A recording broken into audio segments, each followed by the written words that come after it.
They did not carry flags of glory. They did not fire the first shot. They were never meant to be remembered. Yet without them, the war would have been lost. In the early years of World War II, the oceans were killing faster than any battlefield. Ships vanished. Supplies disappeared. Entire armies waited for weapons that never arrived.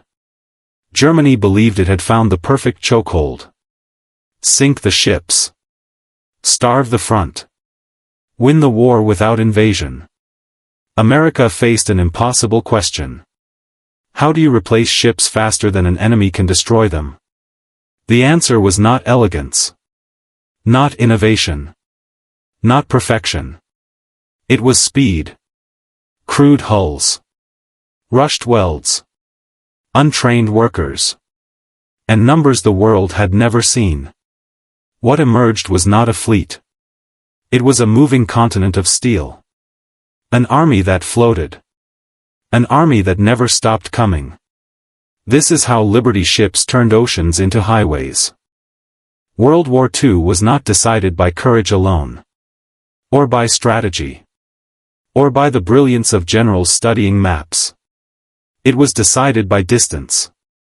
By oceans that separated factories from front lines.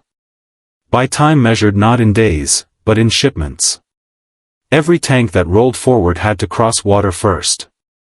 Every bullet fired began its journey far from the battlefield. And every soldier depended on ships they would never see. When those ships began to vanish, everything began to fail. Armies stalled. Airfields went quiet. Factories produced weapons that had nowhere to go. The war revealed a brutal truth. Modern conflict was no longer about who fought hardest. It was about who could move the fastest. Across the Atlantic and the Pacific, the sea became a battleground of attrition. Submarines hunted supply lines. Victory was measured in tonnage lost, not territory gained. To survive, the Allies needed more than bravery. They needed a system that could outproduce destruction itself. Not a miracle. A method. And from that necessity came the most unlikely weapon of the war. Ships built not to last forever. But to arrive in time. By 1941, the war had reached a dangerous imbalance. Not on land. Not in the air. But at sea. The oceans were no longer routes of connection. They were killing fields. German U-boats moved silently beneath the waves. They did not seek battles. They hunted supply lines. One torpedo could erase months of industrial effort. One sinking could leave thousands of soldiers without fuel, food, or ammunition. Ships burned in the Atlantic. Cargo vanished into darkness. Crews disappeared without warning. Every loss created a gap. Every gap weakened the front. And those gaps were multiplying faster than they could be filled. Britain felt it first. An island nation surviving on imports. Dependent on ships for survival itself. Food ran low. Fuel was rationed. Factories slowed as raw materials failed to arrive. Across the ocean, America watched the numbers climb. Tonnage sunk. Routes cut. Convoys shrinking. The math was brutal. The enemy could sink ships faster than traditional shipyards could replace them. A single merchant vessel took months to build. Sometimes more. Skilled labor was scarce. Steel was limited. Designs were complex. And the war did not wait. Every delay meant another front collapsing. Another offensive postponed. Another ally pushed closer to defeat. This was not a tactical problem. It was an industrial emergency.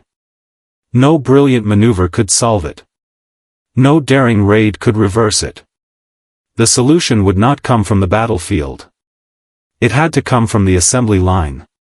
For the first time, victory depended not on destroying the enemy faster, but on refusing to stop moving supplies forward.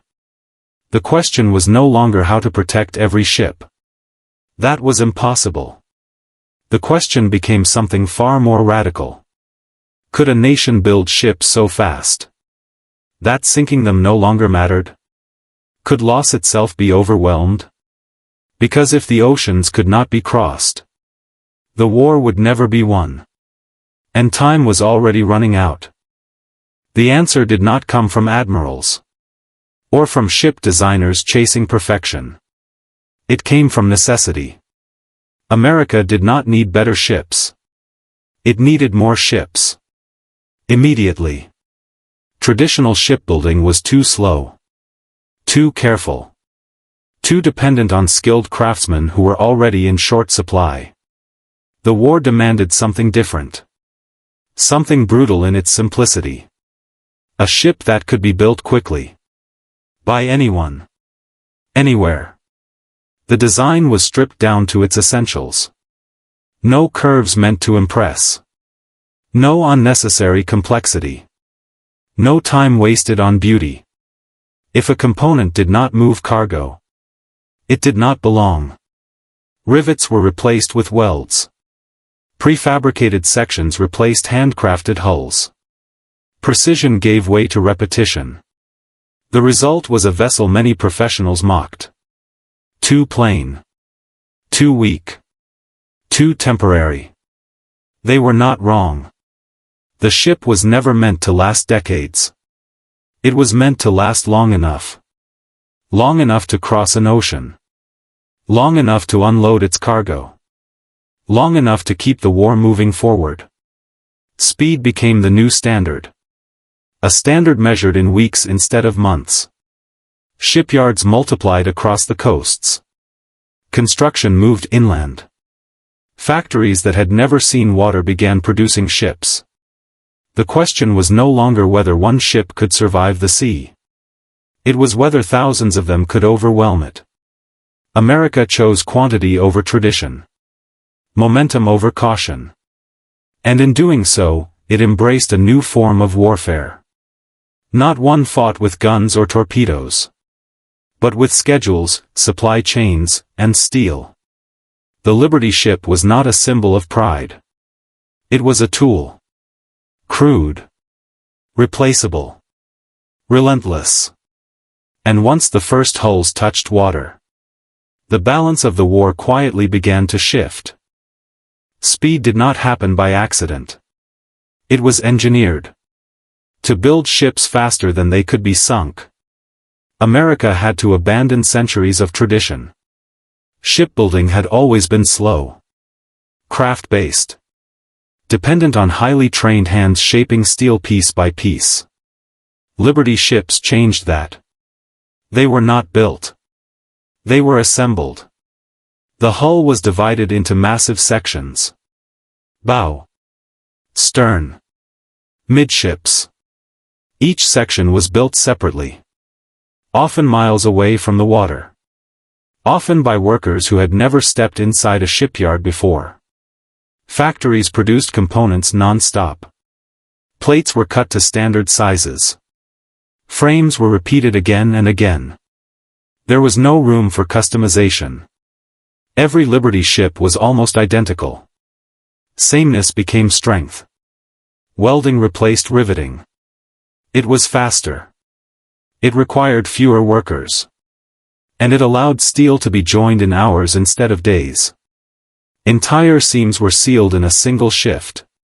Entire sections were joined before the sun set. Cranes lifted hull sections like blocks in a child's game. Steel met steel. Sparks filled the air. A ship took shape in days. Then weeks. Then, astonishingly, in less than a month. Records fell. One yard launched a completed ship in just over 4 days. Not as a stunt, but as proof of concept. This speed came with risk. Welds cracked in cold seas. Hulls fractured under stress. But the math no longer favored caution. A broken ship could be replaced. A missing supply line could not. Training was simplified. Workers learned one task. Then repeated it endlessly. Men and women moved from farms, shops, and offices into yards. They became specialists overnight. Not in shipbuilding, but in speed. Time became the true enemy.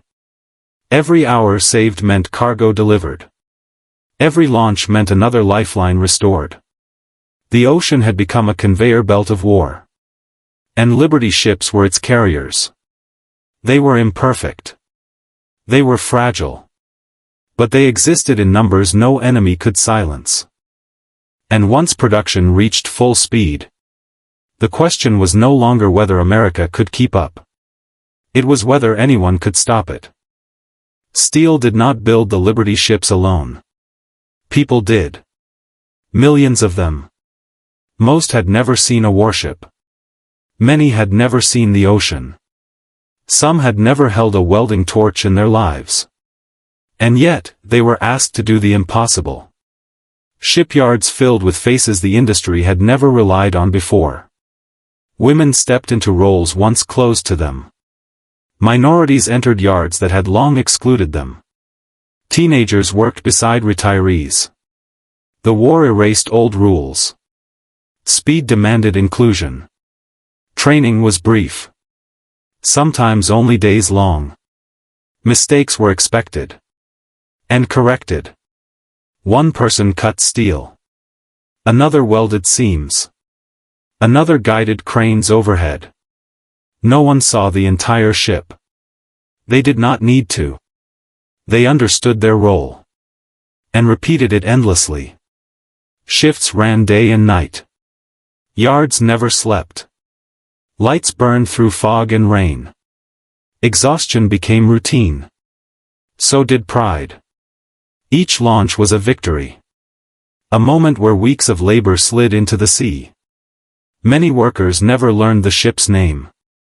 They never saw it sail. They never knew its fate. Some Liberty ships were sunk on their first voyage. Others crossed oceans dozens of times. The workers did not choose which survived. They only chose to build the next one. For them, the war was not fought with rifles. It was fought with burns on their hands. With aching backs. With hours stolen from sleep. Their enemy was not the submarine. It was the clock. And every completed hull was a blow against it. History often remembers generals and admirals. It forgets the people who made movement possible. But without these workers, there would have been no armies to supply. No planes to fuel. No fronts to hold. The Liberty ships carried cargo across the oceans. But the people who built them carried the war forward. A Liberty ship was not a warship. It carried no heavy armor. It was never meant to chase the enemy. And yet, it entered the war all the same. Its battlefield was distance. Its mission was movement. Each ship carried the weight of an army. Tanks packed tight in dark holds. Trucks chained to steel decks. Crates of ammunition stacked without margin for error. Fuel filled its tanks. Food filled its storage. Medicine filled its corridors. Nothing about the cargo was glamorous. Everything about it was essential. Convoys stretched across the horizon. Slow. Vulnerable. Relentless. They moved through waters stalked by submarines. Through storms that split decks and twisted steel. Through nights without lights. Many never reached their destination. Some were struck without warning. Others burned long enough for their crews to escape. But for every ship lost, more followed. Liberty ships did not stop the enemy. They ignored him. While submarines hunted. Production continued. While torpedoes struck. New hulls slid into the sea. This imbalance changed everything. Front lines that once stalled began to move again. Airfields that had gone silent returned to life. Offensives once delayed became inevitable. A Liberty ship could unload in hours. Then turn around. Then sail again. They did not dominate headlines. They dominated logistics. Their presence was felt everywhere. In North Africa. In Italy. In the Pacific. Wherever Allied forces advanced. Liberty ships had arrived first. They carried no symbols of victory. No medals. No recognition. But every successful landing. Every sustained campaign. Every advance across hostile ground. Was built on their decks. The war was no longer decided by who could strike hardest. It was decided by who could endure. And Liberty ships endured by existing in numbers that could not be erased. They did not need to survive forever. They only needed to arrive. And as long as they kept coming, the war kept moving forward. At first, the enemy celebrated every sinking. Each burning hull was counted as progress. Each convoy broken felt like control. But something began to change. The numbers stopped making sense. Submarines reported successful attacks. Ships were destroyed. Crews watched cargo vanish beneath the waves. And yet, the sea never emptied. Routes that should have gone quiet stayed active. Ports kept receiving supplies. Convoys kept appearing on the horizon. For every Liberty ship sunk, 2 more replaced it. Then 3. Then more than could be tracked. The ocean no longer felt like a weapon. It felt crowded. German commanders faced an uncomfortable truth.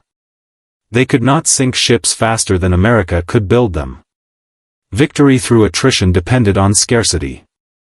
Liberty ships destroyed that assumption. The psychological effect was crushing. Effort no longer guaranteed impact. Success no longer meant progress. A torpedo strike became a delay. Not a decision. The war at sea turned into a losing equation. Resources were spent. Risks were taken. And nothing changed. This shift rippled outward. Planning lost confidence. Morale eroded quietly. When supply lines refused to collapse. Every Allied operation became harder to stop. The enemy was no longer fighting armies alone. It was fighting factories. Schedules. Endless repetition. Liberty ships did not intimidate with firepower. They exhausted with inevitability. They proved a simple idea.